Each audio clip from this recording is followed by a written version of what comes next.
এবারে জেনে নিব আজকের দৈনিক পত্রিকাগুলোর প্রধান শিরোনাম।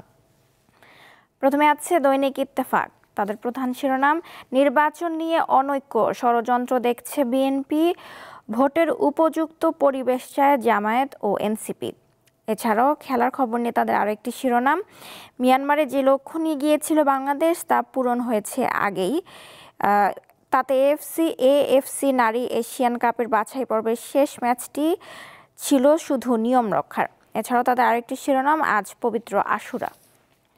তারপর আছে দৈনিক যুগান্তর। তাদের প্রধান শিরোনাম, প্রস্তুত অপকর্মকারীদের তালিকা, বিএনপিতে শুদ্ধি অভিযান, হাইব্রিড ও নব্য বিএনপি নামধারীরা বেশি বেপরোয়া, নিয়ন্ত্রণ করা না গেলে দলের ভাবমূর্তি আরও নষ্ট করবে, মত বিশ্লেষকদের।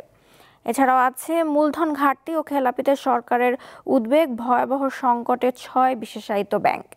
তাদের আরেকটি শিরোনাম, রাজনৈতিক প্রচার কেন্দ্র ছিল নভ থিয়েটার, 5 বার নাম পরিবর্তন, প্রতিটি শোর আগে দেখানো হতো বঙ্গবন্ধুর প্রামাণ্যচিত্র।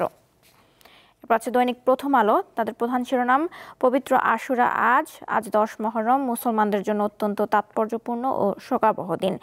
এছাড়াও আছে রাজনৈতিক ট্রেনে খরচ ওঠে না, বন্ধের উদ্যোগ, মন্ত্রী, সংসদ সদস্য, অন্যান্য প্রভাবশালীদের ইচ্ছায় যেসব ট্রেন চালু হয়েছিল তার লাভ ক্ষতি বিবেচনা করছে সরকার। এছাড়াও আছে খেলার শিরোনাম, বড় জয়েই শেষটা রাঙালেন বাংলাদেশের মেয়েরা, নারী এশিয়ান কাপ বাছাই পর্বে বাংলাদেশ 7-0 গোলে তুর্কমেনিস্তানকে হারিয়েছে।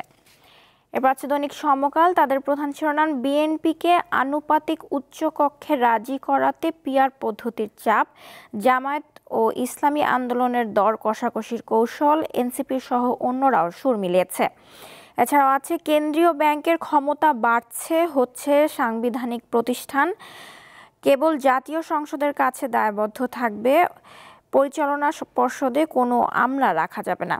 এছাড়াও তাদের আরেকটা শিরোনাম, দুদকের তদন্তাধীন প্রকল্পে অর্থ ছাড়ের সুপারিশ, প্রধান উপদেষ্টার বিশেষ সহকারী ডিও মন্তব্য করেছেন। এরপর আছে আজকের পত্রিকা। তাদের প্রধান শিরোনাম, জোরে সোরে প্রস্তুতি সারছে ইসি, চলতি সপ্তাহে আসতে পারে সীমানার খসড়া। দেখে নিলাম আজকের দৈনিক পত্রিকার প্রধান শিরোনামগুলো।